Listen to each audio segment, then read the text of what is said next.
format of these things is these days, because there are so many different...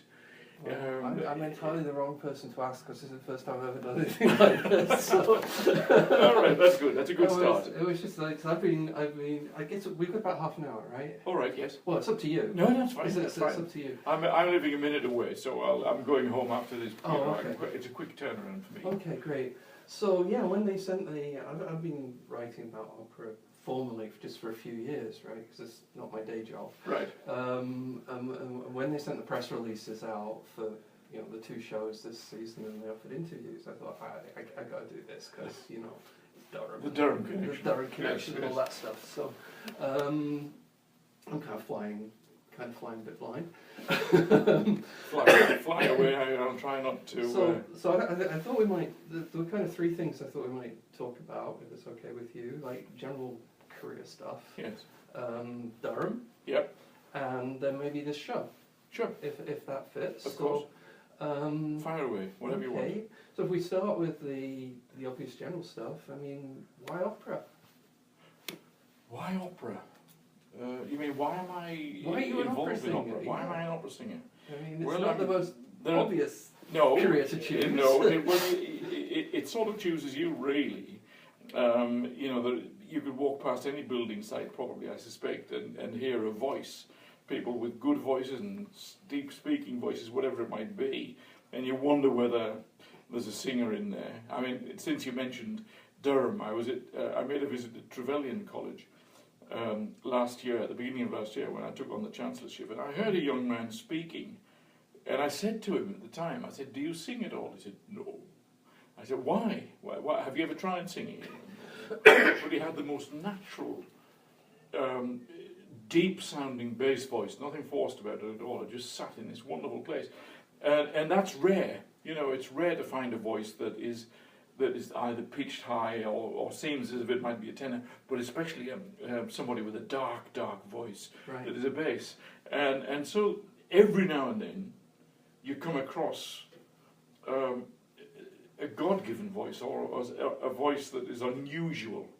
Most people just speak, but every now and then you just hear a quality. And I think, not from a speaking point of view, but certainly when I was a schoolboy, someone recognised that I had a quality. And that quality was the same when I was 14 or 15 as it is now, basically. Interesting. And I say that because there are 1 or 2 tapes and little discs there that exist from that period, and you can hear me on it. And clearly it's me. It's recognisable as a boy. I mean, a young man singing, a young... right, yeah, I mean, obviously the voice sounds different. The budding baritone, Yeah. And it's the same voice as I have today. It's true, I mean, some people's singing voice is extremely distinctive. Yes, right? yes. I mean, there are some singers I can, in 3 bars, I know... Well, I think that's why, when the recording industry was really going full steam ahead, and it isn't any longer, that there were those voices that loaned themselves or lent themselves to singing and recording, and of course you switch on the radio or whatever it might be, and you know instantly what that voice is. It has a recognisable quality, and I think that's one of the aspects that of the musical profession that actually sells records. You recognise the tone of a voice, and if you're an instrumentalist, you recognise, I don't know, Heifetz's tone as opposed to Menowin's tone, whatever it might be on a violin. Yeah, interesting. So, you got into opera, you went to Royal... I went to the Royal College of Music, and you pretty quickly... I mean, you were one of that generation, there's almost a generation of English singers that kind of more or less your age who have A, been incredibly famous, and B, have had incredibly long careers. I'm thinking, Felicity Palmer, That's right. John Tom. Felicity came along a little bit after me, but not that She's much 6 more. months older than you. Is she? Yeah. Yeah, I looked it up today. Oh, right. I didn't know that. Yeah. Well, I thought she was ever so slightly younger, but she's been hiding that one under a bushel. John Tom and I. John's just a wee bit younger than me. Yeah, a couple of years. Yeah, and we were at Glyndebourne together in '73 when I was Papageno and he was a second-armed man. That's the first role I saw him in. Oh, right. Yeah, Magic Flute at ENO in either 75 or 76. Well, this was 73, Yeah. so it was starting to plough his way after that. Yeah. Felicity Palmer was singing Pamina. Yes. She won the ferry as a soprano, Yeah. and was going great guns, and then just felt more comfortable moving down into the mezzo range. But I recorded a couple of things with her as a soprano. I remember, including some Nielsen of all things. Nielsen Really? Symphony. Yeah. Yeah. That was about the first. That's around about the first time, the only time I saw you live. Only time. Yeah, 70. It's either 75 or 76 in Peter Grimes. Oh, at the Opera House. Yeah. You, Can't remember when that would be. it was either 75 or I think 75. It was 75. Was it? Good heavens. Yeah. Because it was the first time. It was the first Vickers run. All right. Because they did in 75 and they did again in 81 when they recorded it. Yes. I think you're right. Yeah, you were singing Ned Keane. Yes, that's right. Yeah. And then we took it to the Olympics in '84. We took it to La Scala in 74, was it 76? 76, I think we took it to La Scala, and La Scala came to London, and we switched over. We met one another in the airport and went to one another's houses. Yeah, it's a long time ago. Yeah. It's, that was the summer before I went up to Durham. Oh, really? Yeah. What did you read there? Mathematics. Ah, which college? Collingwood. Ah, I'm going there for dinner shortly. Yeah. Last time I had dinner in Collingwood, it was I actually ended up having a drink after dinner with one of your predecessors. But what? Who, Bill? Oh, no, Peter Ustinov. Oh, Peter Ustinov. Oh, right. Yes. Yes. You know, I'm going up there for dinner shortly. Oh, nice. Yeah. Yeah, I haven't been back for quite a few years. Yeah. Okay. That's interesting. So, I mean, in terms of the opera world, are there roles that like you really enjoyed that like are really special for you?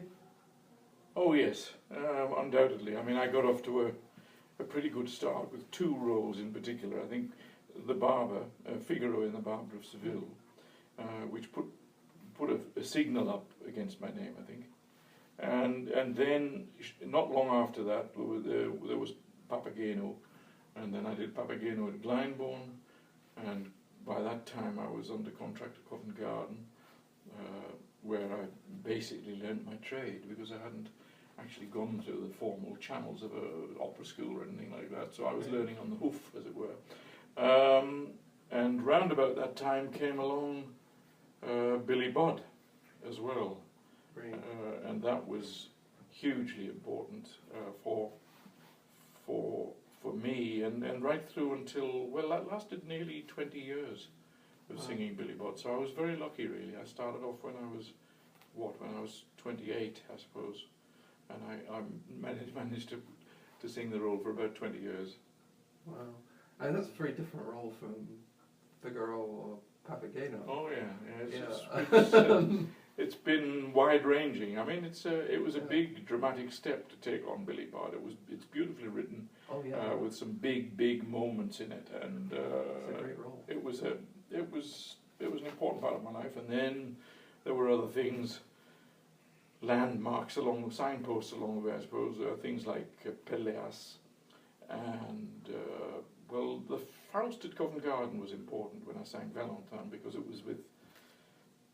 You had to survive on a stage with Mirella Freni and Nikolai Gyaurov and Alfredo Kraus, and you're in the Super League then when you're trying to swim with that crowd.